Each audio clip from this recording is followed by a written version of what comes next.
Hello and welcome to Pink Paradox Reads. I'm Lisa, aka Pink Paradox. I read books, I watch horror movies, and I unbox stuff that has to do with books and horror movies. In this video, it's more ho-ho horror for the holidays. This time, it's all about Christmas horror movies. Let's get into it. Now, if you watched my previous video on Christmas horror books, you will know that I absolutely love Christmas. I'm basically Buddy the Elf. Oh my God! And like I said in the previous videos, while Christmas horror books are few and far between, Christmas horror movies are out there in abundance. I'm going to be talking about some of my favorites in this video, as well as some recent watches. There are some ice cold classics here, as well as some lesser known titles that you may not have heard about. I'm starting off with a movie that I watch every Christmas season, Black Christmas from 1974, directed by Bob Clark. This is my 101 Films edition on Blu-ray. Comes with a poster. Bam! And my earrings match it. So yeah, I watch Black Christmas every holiday season, but that was not always the case. My personal relationship with this movie is a little bit complicated. If you'll indulge me for a little moment, I will take you back to the year 2006. I am in England visiting my best friend Toby. We are feeling very Christmassy, but we know there is one thing that will really take us over the edge, and that is to watch Love Actually. No judgments. Now kids, this was 2006 and streaming wasn't really taking off yet, and DVD rental stores were just disappearing everywhere. So we were going to every single store in Basildon, Essex to find a copy of Love Actually. And we looked everywhere. Absolutely everywhere. There was not a single copy of Love Actually to be found. In my frustration, I grabbed a copy of Black Christmas that was on a shelf in W.H. Smith. I guess I was just grab whatever Christmassy thing I can see. Now, the remake of Black Christmas was just hitting cinemas at that time, so I'm guessing that's why they had it on the shelf in W.H. Smith in the first place. I don't really see it as something they would stock around Christmas time, like, regularly. So yeah, Toby and I did not get to watch Love Actually. Maybe the reason why there wasn't a single copy to be found was that everyone in Basildon had bought one, because Basildon is famously mentioned in Love Actually. So fast forward about a week and Christmas is happening, and I am now staying with someone else, and I'm thinking it's time we brought out Black Christmas. And oh boy, we watched it, and it was pretty much the most disturbing thing I had ever seen in my entire life. Never mind the story about sorority girls being stalked and terrorized by a mysterious killer. Just the sounds, the music, the atmosphere, everything was just bone chilling. And that phone call scene, if you have seen Black Christmas, you know which one I'm talking about. So yeah, I'm not gonna say I was traumatized by Black Christmas, but I was really, really deeply disturbed. I remember lying awake at night after watching it and just trying not to think of stuff. So when I get back home to Norway, I can't exactly remember what I did with my DVD copy. Either I gave it to a charity shop, or I might actually have thrown it in the trash. Fast forward 10 years and I have started listening to horror movie podcasts, and after having listened to a few episodes talking about Black Christmas, I decided to give it another go, and it just so happened that it was found on YouTube. So I just sat down one day with a drink and relived it. And you know what? This time around, I ended up absolutely loving it. I got this Blu-ray copy in 2017, so a year later, and I have watched it every December since. If you have never watched Black Christmas and you don't mind your Christmas horrors being on the disturbing side, I would absolutely recommend you give it a go. I give it, hang on, I came prepared this time, 5 candy canes out of 5. Another movie that has become a Christmas horror classic is, of course, Krampus from 2015, directed by Michael Dougherty. Michael Dougherty also directed Trick or Treat, which is a movie that just oozes Halloweenness, and I feel that it's kind of the same deal with Krampus. Like, this movie is super, super Christmassy. From the cold open with the Black Friday sale, you wouldn't think that was very festive, but it really fits. If you have not watched Krampus yet, this movie is about Max, who is desperately trying to find the Christmas spirit. He is writing a letter to Santa and everything, and he just wants his family to get along for Christmas, but everywhere he sees is just dysfunctionality, and it's just not very fun. So he just gives up on Christmas altogether. He's just, I'm done with it. Well, turns out that Krampus, or Krampus, is having none of that. Along with his army of deadly toys and Christmas ornaments. Oh, it's so good. He is going to get Max and his family to feel the Christmas spirit, whether they want to or not. Krampus is another one of those movies that I try to watch every year. Like I said, it just oozes Christmasness. The creature design is amazing.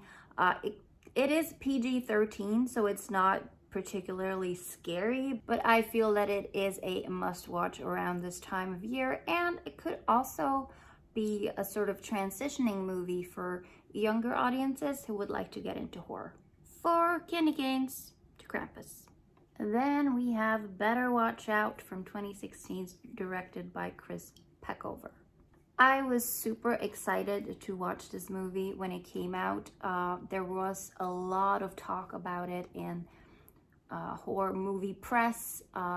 It was one of those movies where the reviews couldn't really reveal too many of the details because that would be spoiling things. I remember ordering this from Amazon in the US because I think the Region 2 DVD did not come out until the year after, at least. Better Watch Out, summed up in a nutshell, is it's pretty much like a real horror version of Home Alone. Home Alone could possibly be a horror movie if it wasn't played for laughs. This movie is about Luke, who feels like he is way too old to be babysat, but he's got a crush on his babysitter, so he's kind of okay with it when his parents go out on date night. His plans to seduce his babysitter, though, go to hell when there seems to be an intruder trying to get into the house, and babysitter Ashley has to try and defend Luke and the house from whoever it is that's trying to get in and cause havoc. Now, I remember when I watched this, I was a little bit disappointed, mostly because, don't get me wrong, it's a really fun story. It's really well executed. It's very Christmassy. There is something so super Christmassy about people being restrained by colored Christmas lights. That happened in Secret Santa by Andrew Schaffer too, and it's just, I don't know, it's a Christmas horror trope that I absolutely love. My main problem with the movie was that there was a character in it that was so incredibly annoying that it almost ruined it for me. Not quite, but almost. All in all, I thought this was a very fun and very different Christmas horror movie, but you're gonna have to put up with some crap if you sit through it. Great use of Merry Christmas, I Don't Want to Fight Tonight by the Ramones, so. I give Better Watch Out 3 candy canes out of 5. Then we're shifting gears and we are looking at a different kind of Christmas horror movie. This is Windchill from 2007, directed by Gregory Jacobs, and it stars Emily Blunt as a college student who is trying to make her way home, and she finds a ride on the rideshare board with this guy who she doesn't really know, but she's taking her chances with him, and they are going to Delaware for Christmas. As things progress, though, it turns out that this guy isn't quite who he says he is, and Emily Blunt's character is, you know, rightly riled up. When I first read the synopsis for Survive the Night by Riley Sager, I remember thinking, that sounds like a lot like the plot for Windchill.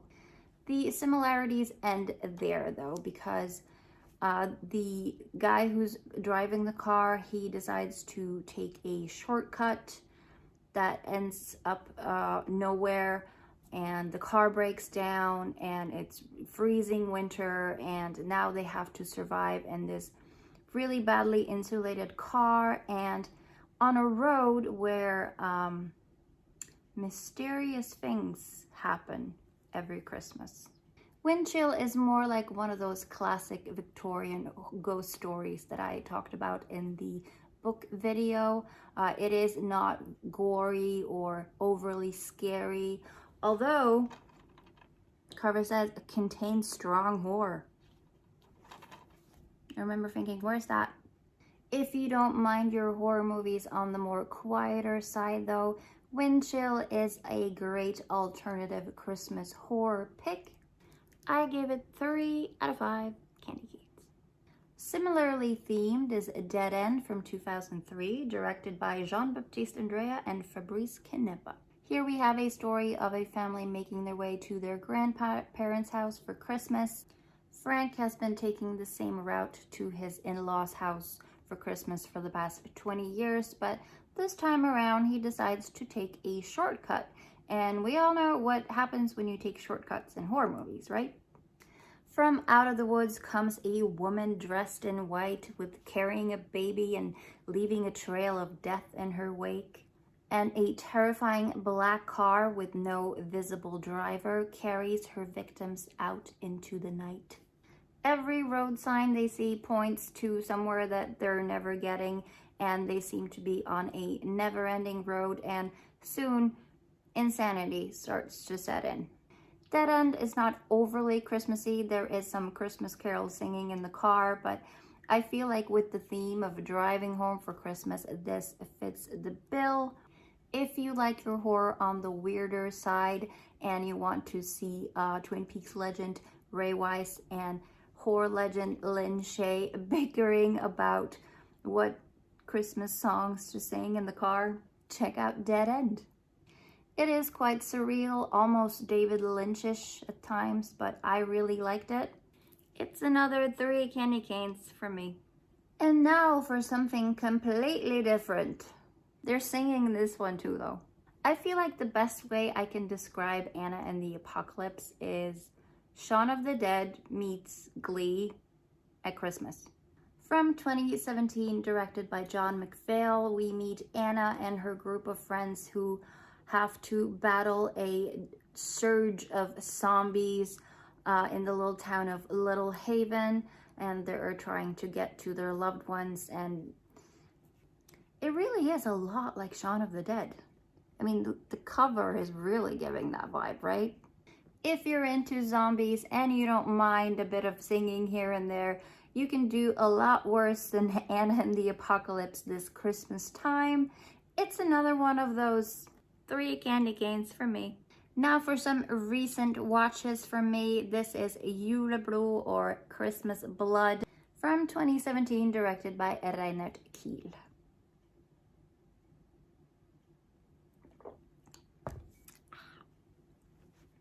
Strong.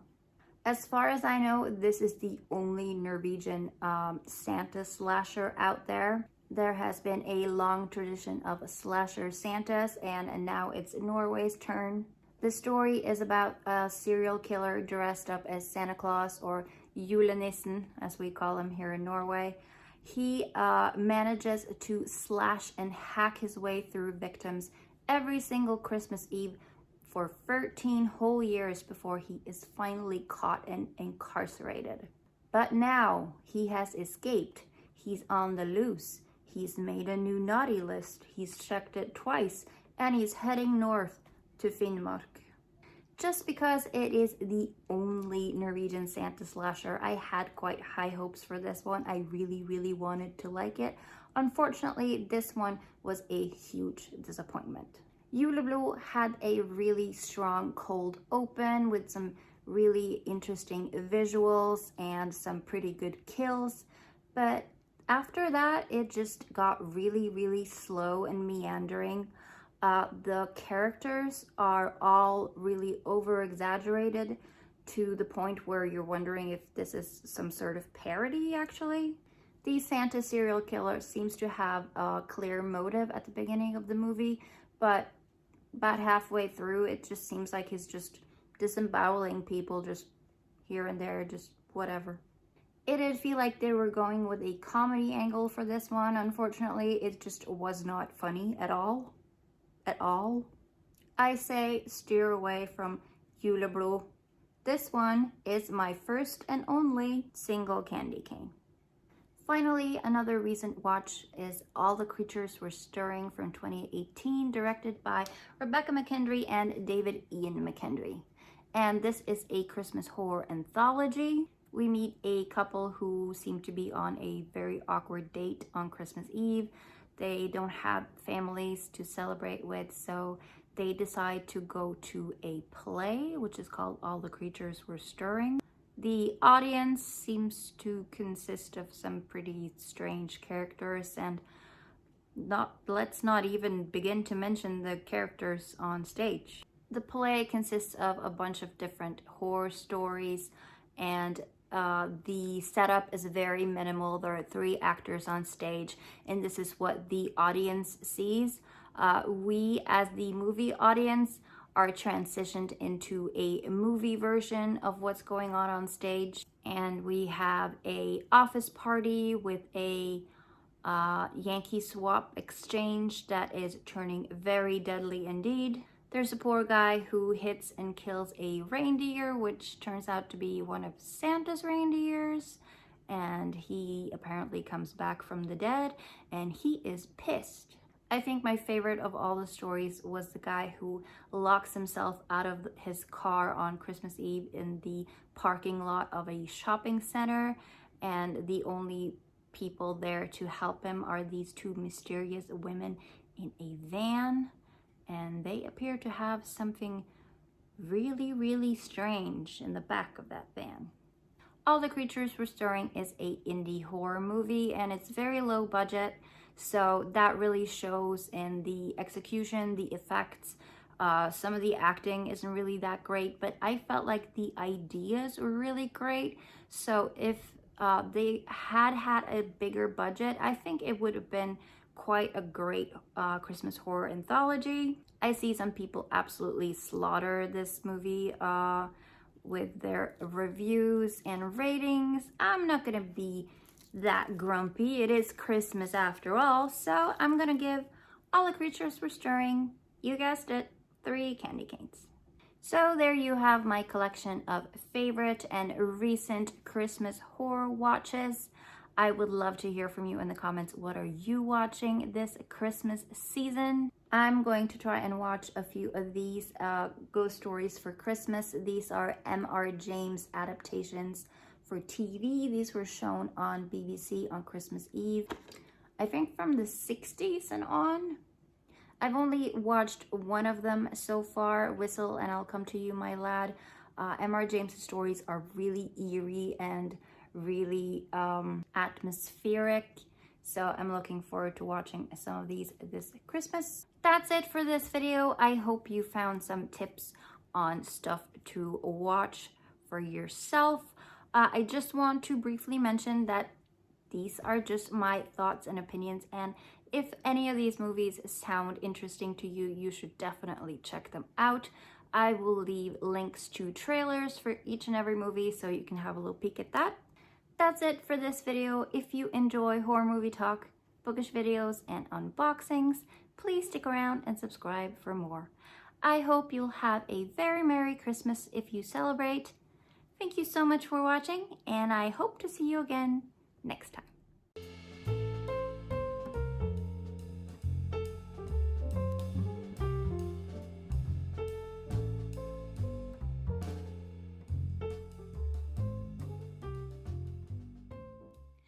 Merry Christmas, Merry, Merry, Merry Christmas.